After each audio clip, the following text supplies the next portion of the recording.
Create and use spreadsheets. Section 1. Introduction. Have you ever had to make a list? Maybe you have had to work out how much money you have coming in next month, or how much you need to save to have a holiday. This might mean that you have to add up the total amounts, or work out an average that you need to save each month. If this is the case, then you probably need a spreadsheet. It can do a lot of this work for you. Spreadsheets are a useful tool for working with lists of information.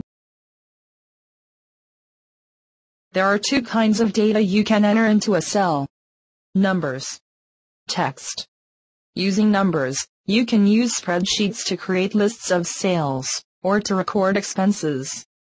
Using text, you can use spreadsheets to list the products for sale or contact information for friends or colleagues. You can even use spreadsheets to keep a record of your daily exercise, or the movies you watched, or how much your new car is costing you. No job is too big or too small.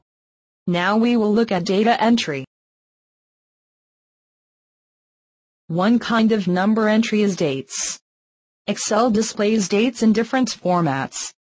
Enter a date in column B, the date column, by using a slash or a hyphen to separate the parts, like this, 7/16/2009 or 16-July-2009. Excel will automatically recognize this entry as a date. Text is always aligned to the left side of a cell, but dates and numbers are aligned to the right-hand edge. To enter amount sold in column C, the amount column, type the $sign, followed by the amount. Another way is to type the amount and then tell Excel to format the cell for currency. All numbers will then appear as dollar values. The work area in Excel consists of the following items: the name box, the insert function button, the formula bar, the column headers, the row headers, the cells, the scroll bars, the sheet tabs, the navigation buttons, the status bar. Now let's see this in more detail.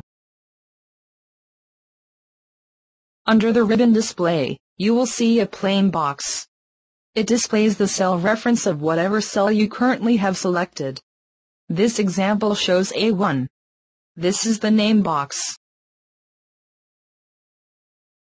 To the right of the name box, there is a shaded box containing an FX button. This is the insert function button. We will explain its use later. To the right of the insert function button is the section known as the formula bar. Underneath the name box and the formula bar are the column headers. These are headings or names of each column to help you locate information easily.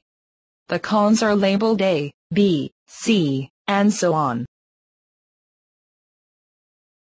On the far left of the spreadsheet are the row headers. Each row header is labeled with a number, beginning with 1 and continuing on in sequence. The main area of a spreadsheet is made up of cells. A cell is the intersection of a column and a row. Each cell has a name to help identify it and its contents. The column header comes first, followed by the row number.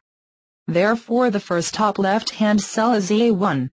The name of the cell is shown in the name box so you can check it. On the far right-hand side of the main spreadsheet area is a vertical scroll bar to allow you to scroll up and down to view different parts of the sheet. In the lower right section of the main window is a horizontal scroll bar. With this one you can scroll left and right to view the width of the sheet.